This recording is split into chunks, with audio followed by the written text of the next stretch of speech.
ইফতি, বৃষ্টি পড়লে কি দোয়া পড়া হয় জানিস? আল্লাহুম্মা সাইয়্যিবান নাফিয়া।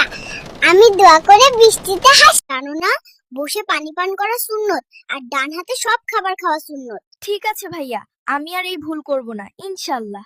ফাতেমা, ঘর থেকে বের হলে কি দোয়া পড়তে হয়? বিসমিল্লাহি তাওয়াক্কালতু আলাল্লাহ।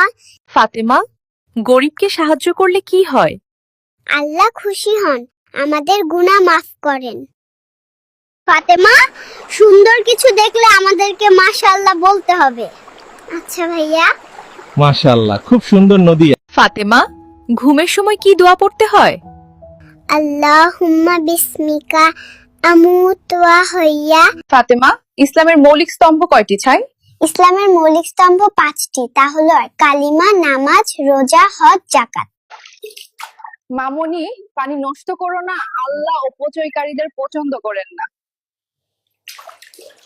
ফাতেমা, জুমার দিন কেন গুরুত্বপূর্ণ? কারণ এটা মুসলমানদের জন্য বরকতের দিন। ফাতেমা, দান করলে কি হয়? গরিব খুশি হয়, আল্লাহ সওয়াব দেন।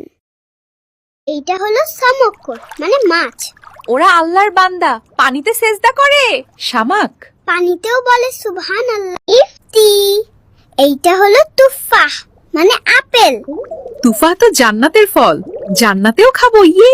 ফাতেমা, তুমি কালিমা তৈয়বা বলতে পারো? লা ইলাহা ইল্লাল্লাহু মুহাম্মাদুর রাসূলুল্লাহ। ফাতেমা, হাঁচি দিলে কি দোয়া পড়তে হয়? আলহামদুলিল্লাহ। ফাতেমা, মসজিদে প্রবেশের পূর্বে কি দোয়া পড়তে হয়? মসজিদে ডান পা দিয়ে প্রবেশ করব এবং পড়ব আল্লাহুম্মা ফতাহলি আবা রাহমাত। ফাতেমা, আমরা কেন রোজা রাখি? আল্লাহকে খুশি করতে আর নিজের ধৈর্য শিখতে।